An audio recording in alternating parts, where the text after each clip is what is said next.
I'm 75 now, and I can't remember anybody except the Queen being there. This was not a joint decision, and it was not a misunderstanding. It was a choice made quietly, carried out efficiently, and left sitting squarely on the shoulders of King Charles III. By the time the consequences surfaced, there was no room to retreat, no partner to share the burden, and no way to pretend the crown had not been implicated. What followed was not scandal, but something far more dangerous: fallout without cover. The decision made alone. The decision was already in motion by the time King Charles III was informed of it, and that detail mattered more than the substance of what had been approved.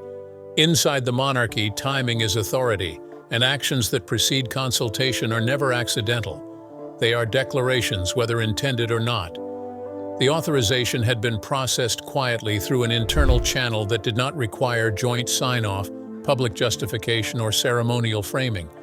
It carried only one signature, that of Queen Camilla, and by the time Charles became aware of it, the administrative machinery was already engaged and irreversible without consequence. Staff who briefed the king later described the moment as deeply unsettling, not because Charles reacted emotionally, but because he did not react at all. He listened, asked only clarifying questions, and absorbed the information with the restraint of someone who immediately understands the scale of what has been placed in front of him. This was not calm, it was containment. Charles understood the position instantly. A decision taken at that level, even if authorized by the Queen Consort, does not remain hers alone. Responsibility migrates upward, attaching itself to the crown, and by extension, to the king. Whether he endorsed it or not would soon become irrelevant to those outside the room. By midday, the palace had already shifted into quiet mitigation. Advisors began drafting contingency language. Schedules were subtly adjusted to avoid collisions that might expose internal tension. Communications staff tightened phrasing in anticipation of questions that had not yet been asked but inevitably would be. What made the moment particularly volatile was timing. The monarchy was already navigating a fragile period defined by succession sensitivity, institutional recalibration, and heightened scrutiny. Stability depended not only on sound decisions but on the appearance of unity behind them. Camilla's solo action fractured that appearance in a way that could not be easily repaired. Charles now faced a dilemma with no clean resolution. To absorb the decision publicly would make him accountable for something he had not authorized. To distance himself from it would expose division at the very top of the institution. Either path carried risk, and his instinct, as it so often is, was to wait. Silence became his first response, but silence in this case would not protect him. Because when a queen acts alone, the consequences do not follow the pen, they follow the crown. And as the first quiet tremors of fallout began to ripple through the palace, it became clear that Charles was not managing a procedural issue. He was inheriting a crisis of control that he had not chosen, and that would not remain contained for long. What Charles was left to carry. By the following morning, the weight of the decision had settled fully onto King Charles III, and with it came a familiar, suffocating pressure he had spent a lifetime trying to escape. The monarchy does not distribute consequences evenly. Authority may be shared in theory, but accountability always rises to the top, and Charles understood that whatever followed would be read as a reflection of his reign, not Camilla's judgment. What troubled him most was not the content of the authorization, but the position it forced him into. He had not been consulted in advance, yet he could not credibly present himself as detached from the outcome. To do so would fracture the image of cohesion that had become essential to his fragile reign. The crown depends on the illusion of internal alignment, and that illusion had just been tested. Charles's instinct, honed over decades of waiting, was restraint. He believed deeply in the power of time to dull conflict, to soften edges, to allow urgency to fade into manageability. In his experience, reacting too quickly often created more damage than the original mistake. But restraint, in this moment, came with its own risks. Inside the palace, advisors watched carefully for signals.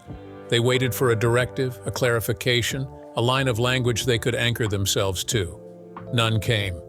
Charles asked questions privately, but he did not issue instruction publicly. His silence was deliberate, but it was also revealing. It suggested uncertainty at the very center of the institution. The decision had exposed an uncomfortable truth that Charles could not ignore. His authority, though real, was complicated by loyalty.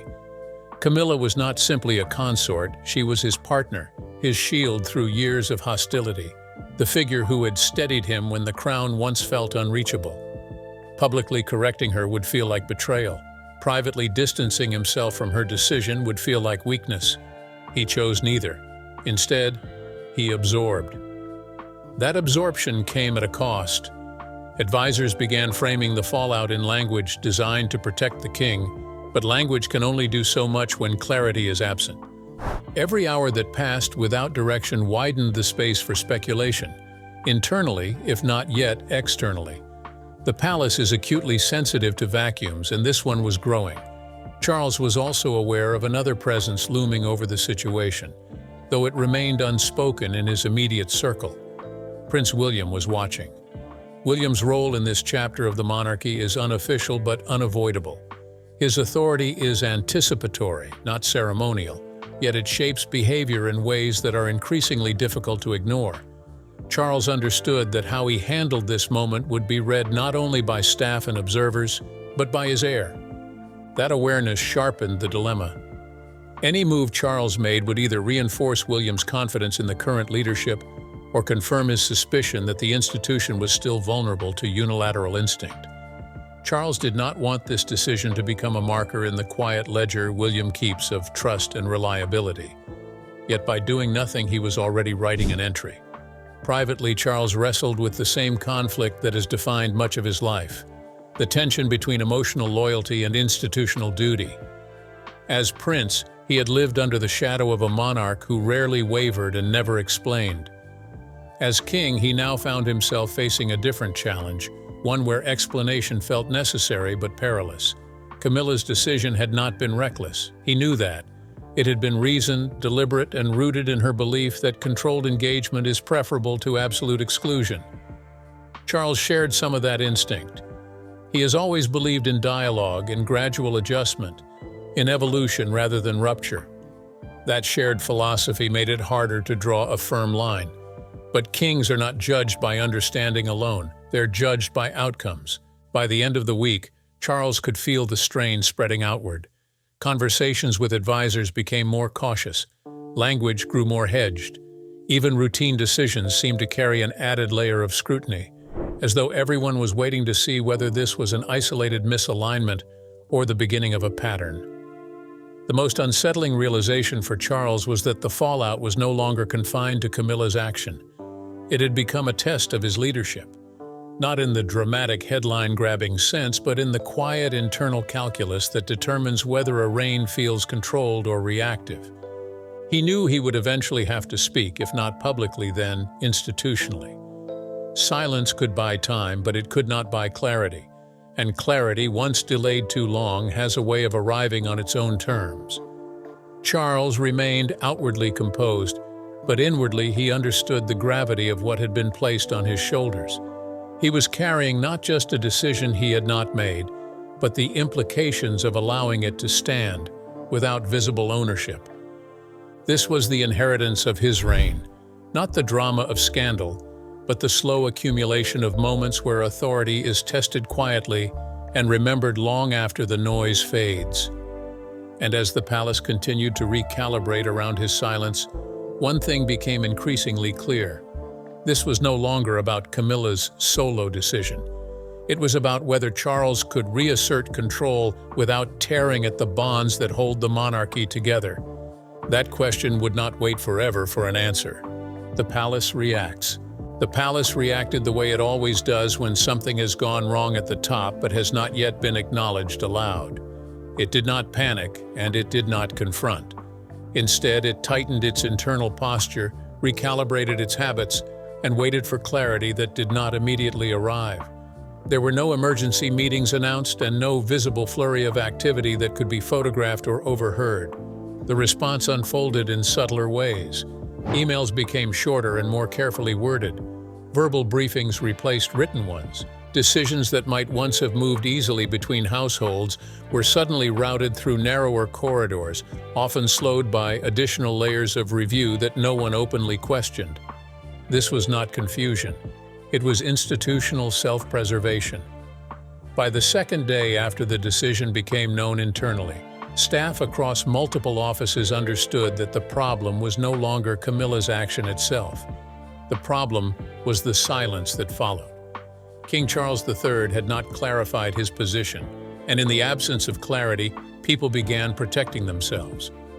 Inside the monarchy, uncertainty travels faster than rumor and settles more deeply. Senior aides found themselves answering the same question repeatedly, though it was rarely phrased the same way twice. Was the decision endorsed? Was it temporary? Should future planning assume continuity or prepare for reversal? No one had definitive answers, and that lack of certainty began to influence behavior across the institution. Households that once coordinated with ease started operating in parallel rather than together. Information sharing became selective rather than automatic. Initiatives requiring joint approval stalled quietly, not because anyone objected, but because no one wanted to act on assumptions that might later be exposed as misplaced. Within Camilla's orbit, the atmosphere shifted in ways that were difficult to articulate but impossible to ignore. Queen Camilla was not openly challenged, yet she was no longer buffered by confidence. Her decision had been executed, but it now existed in a gray zone, neither fully claimed nor clearly defended by the crown. Some staff remained loyal, privately arguing that her judgment had been measured and necessary. Others grew uneasy, aware that proximity to a decision that might later be reframed as overreach carries professional risk. Inside the palace, careers are rarely damaged by scandal alone. They are damaged by alignment at the wrong moment. Across the institution, another awareness quietly took hold, one that no one voiced openly but everyone sensed. Prince William was watching. William's office did not issue commentary, and that restraint spoke volumes. He neither defended the decision nor distanced himself from it. Instead, he observed how the system reacted, how his father absorbed the pressure, and how Camilla navigated the subtle isolation that followed. That observation carried weight well beyond the moment. Staff who interacted regularly with William noticed a change in tone rather than content. Conversations became more deliberate. Long-term planning discussions sharpened as though assumptions were being quietly tested.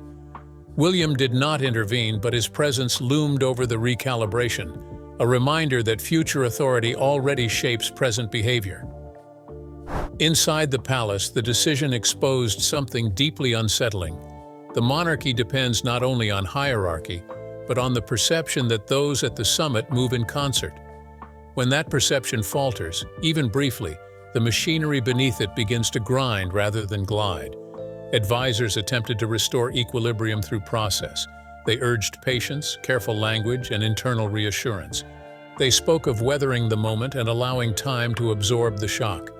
Yet even as they spoke, they could feel the institutional mood shifting from confidence to calculation.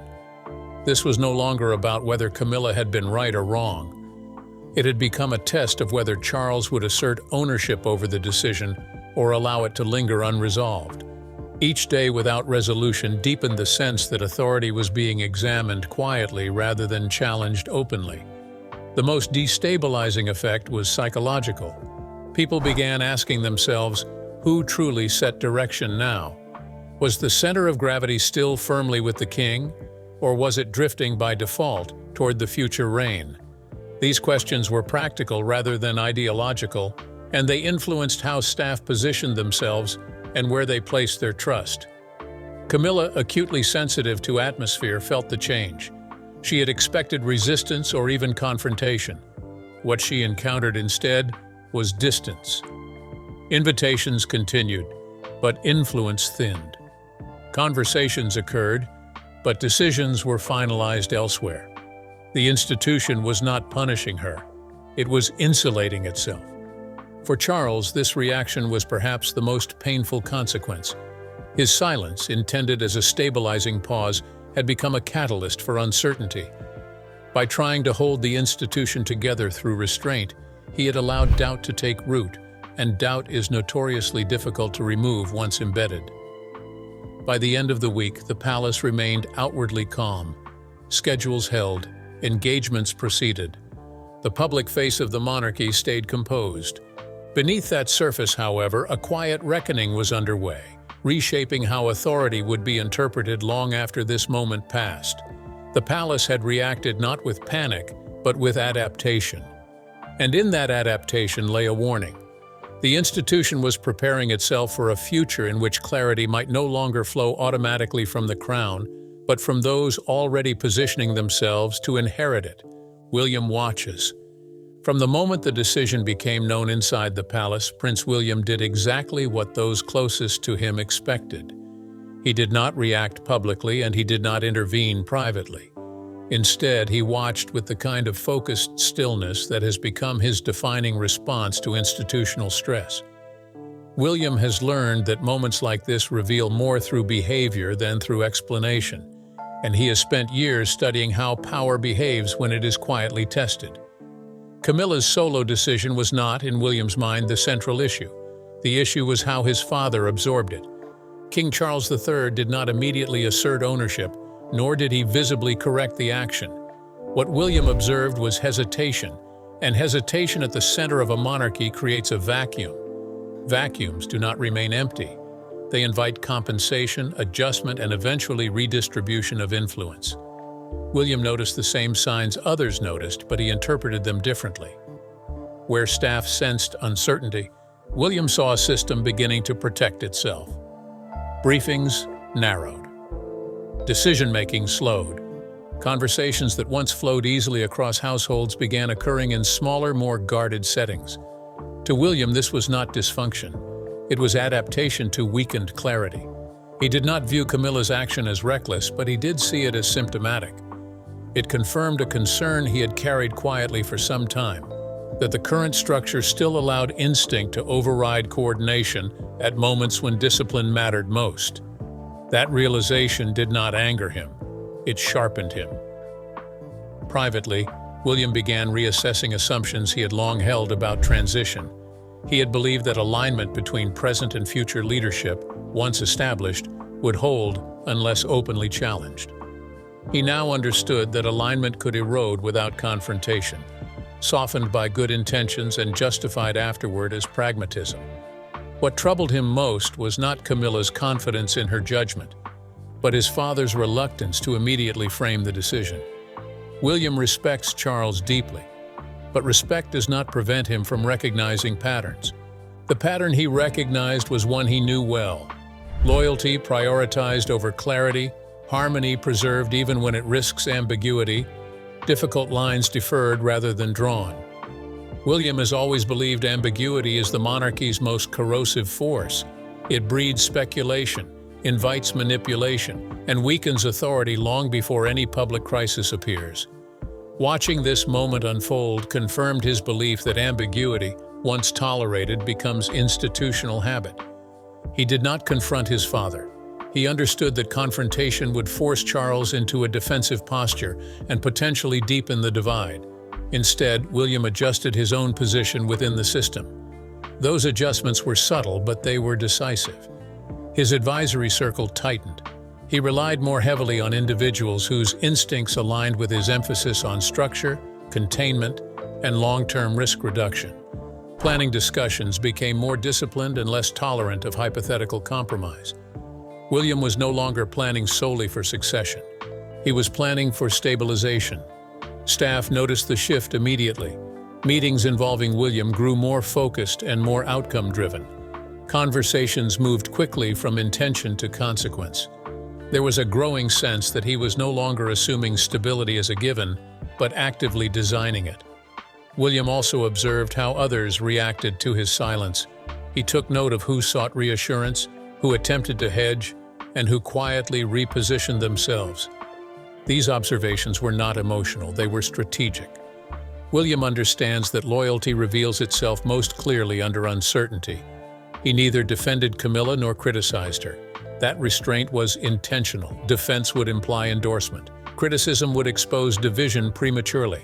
Silence allowed him to gather information without committing to a position. It was not avoidance, it was leverage. Behind that silence, a conclusion was forming. William began to believe that his father's reign was entering a phase where personal relationships would increasingly complicate institutional discipline. That belief did not harden him against Charles, but it did change his expectations. He no longer assumed that difficult decisions would be enforced cleanly or consistently. His perspective on Camilla also shifted. He had long viewed her as a stabilizing presence for his father, someone whose influence operated within understood limits. The solo decision challenged that assumption. It suggested that her confidence in her own judgment could supersede the need for alignment at critical moments, and unpredictability is something William does not tolerate. Predictability to William is not rigidity. It is reliability, and reliability depends on shared boundaries. When boundaries blur, authority weakens. As days passed, William watched the palace settle into a new equilibrium defined more by caution than confidence. He understood that this equilibrium could not last indefinitely.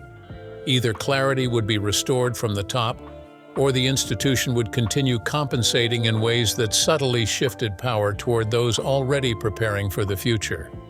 William did not intend to wait passively to see which outcome emerged. By the end of the week, his internal conclusions were largely formed. He would not challenge his father publicly, and he would not attempt to reverse Camilla's decision directly. Instead, he would proceed on the assumption that alignment could no longer be presumed. That assumption changed everything. William began operating as though the future monarchy would require firmer lines, fewer discretionary allowances, and far less reliance on personal instinct. His vision for the crown grew more insulated, more controlled, and less forgiving of ambiguity. This was not rebellion, it was preparation. Camilla's solo decision had revealed a vulnerability within the current reign that William could not ignore. Vulnerabilities, once identified, are not debated, they are addressed. And William, methodical and patient, continued to watch, to listen, and to adjust. Those who understood power recognized what was happening even if nothing was said aloud. The future king was learning. And once William learns a lesson of this magnitude, it becomes part of how he governs. Camilla's isolation. For Queen Camilla, the weeks that followed her decision did not arrive with confrontation or public reproach. They arrived with something far more disorienting: distance. The palace did not turn against her, and it did not rally to her defense. It simply adjusted. And in that adjustment, she felt herself moving from the center of gravity to its outer edge. Camilla has never feared criticism. She has lived with it long enough to understand its rhythms and limits. What unsettled her now was not disapproval, but ambiguity. Conversations continued, but they ended sooner. Briefings still came, but they arrived complete rather than collaborative. Her presence was acknowledged, yet her influence no longer shaped outcomes in the way it once had. She understood quickly that this was not accidental. The institution was not punishing her, it was insulating itself. Her decision, taken in confidence and justified by her instincts, had introduced uncertainty at a moment when certainty was prized above all else. In response, the palace did what it always does when risk appears. It narrowed exposure. Camilla's instincts have always been grounded in survival rather than succession. She believes pressure must be managed, not denied, and that exclusion creates its own dangers. Her experience has taught her that silence can turn people into symbols, and symbols once formed become harder to control than realities. From that perspective, her decision had been prudent, even protective. What she had not anticipated was how deeply her action would be read as a statement about authority.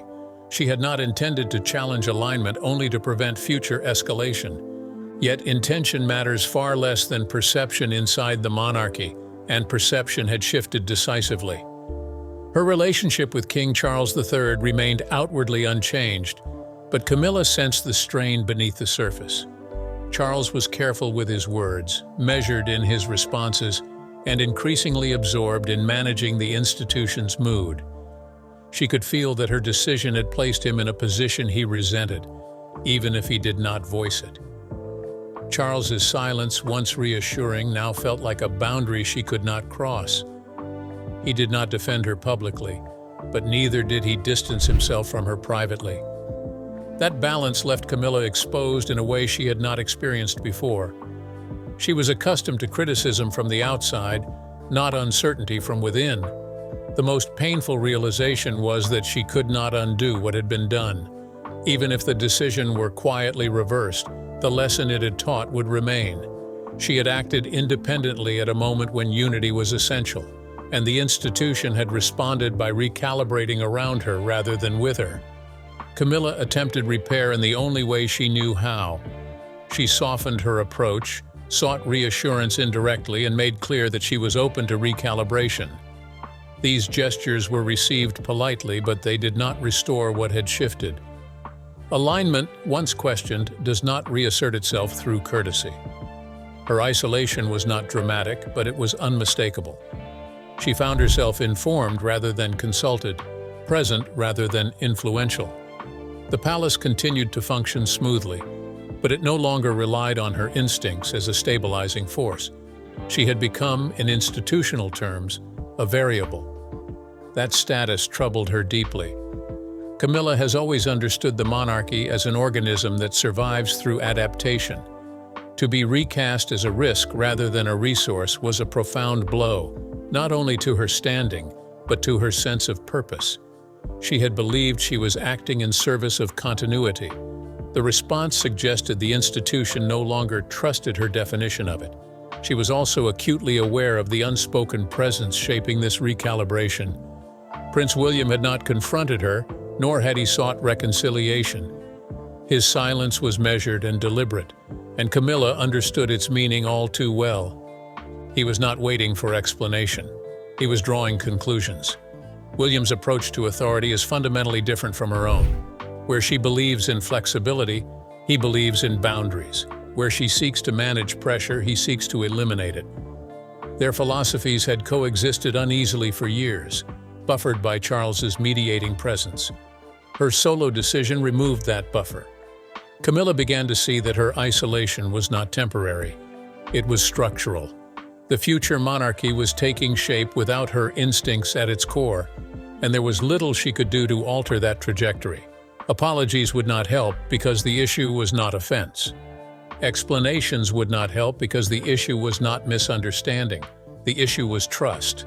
Camilla still believes she acted wisely. She remains convinced that absolute exclusion carries risks the institution has not fully confronted. History may yet validate her concerns, but inside the palace, history is written not by intention, but by consequence. As the days passed, Camilla adjusted to her new position with quiet dignity. She did not protest, and she did not retreat. Yet she could feel the boundaries closing around her influence, narrowing the space in which she could operate. Her decision had not shattered the monarchy. It had revealed a fault line within it, one that placed her on the wrong side of the future. And in an institution defined by continuity, being out of alignment with what comes next is the most isolating position of all.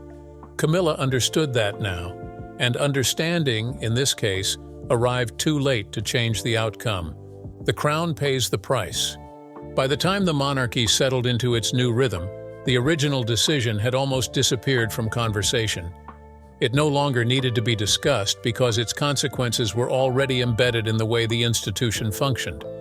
What remained was not outrage or debate, but a quiet acceptance that something fundamental had shifted, and that the cost of that shift would be carried forward.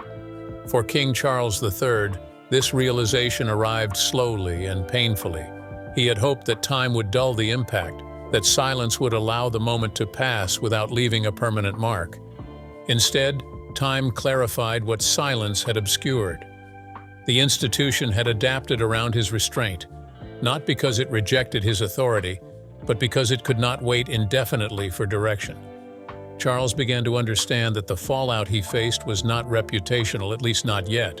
It was structural. Authority within the monarchy had subtly redistributed itself in response to uncertainty. Decisions were increasingly shaped by anticipation of the future rather than deference to the present, and that shift, once begun, does not easily reverse.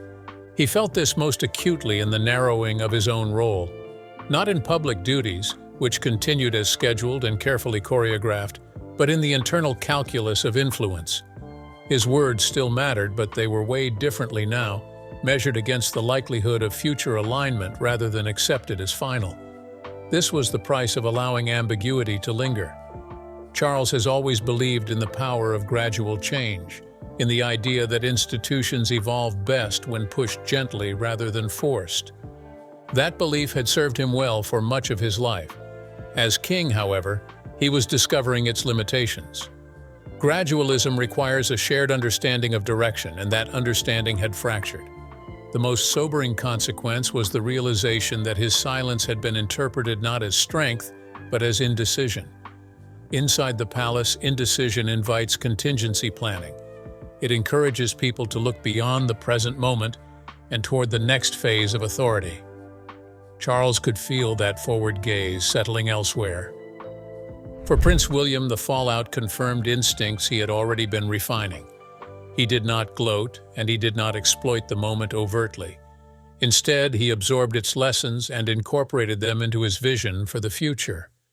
The monarchy he was preparing to inherit would not rely on personal discretion or informal understandings. It would be built on firmer lines and clearer limits. That preparation had consequences for everyone. The palace became more procedural, more disciplined, and less tolerant of improvisation. Decisions took longer, but they carried greater finality. Informal influence waned as formal authority structures strengthened. This was not a rejection of Charles's reign, but a response to its vulnerabilities. For Camilla, the cost was personal as well as institutional. Queen Camilla found herself increasingly peripheral to the shaping of long-term strategy. Her presence remained respected, but her instincts were no longer central. The monarchy was moving toward a future that did not fully trust her approach, and that exclusion, though quiet, was definitive. Charles felt caught between loyalty and legacy. He had protected Camilla from public rebuke, but in doing so, he had exposed the institution to uncertainty. Now he was watching the consequences unfold in ways he could not easily control. The irony was not lost on him. By trying to preserve harmony, he had accelerated recalibration. Externally, nothing appeared amiss. The monarchy continued to project unity, stability, and continuity. Public engagements were fulfilled, statements remained measured, and the crown's image held. Yet beneath that surface, the cost of the solo decision continued to compound. Charles began to sense that his reign would be defined not by grand gestures, but by moments like this one, moments when authority is tested quietly and remembered privately. He realized that kingship is not only about what one decides, but about what one allows to stand unaddressed. There would be no dramatic reckoning, no public acknowledgement of misstep. The monarchy does not correct itself that way. Instead, it absorbs lessons and adjusts course incrementally, often without explanation. The fallout from Camilla's decision would be processed in this same manner, through gradual shifts rather than sudden change. The crown, in the end, paid the price not in scandal, but in trust. Trust between present and future authority. Trust between instinct and structure. Trust that alignment would hold without reinforcement. That trust, once weakened, does not return easily.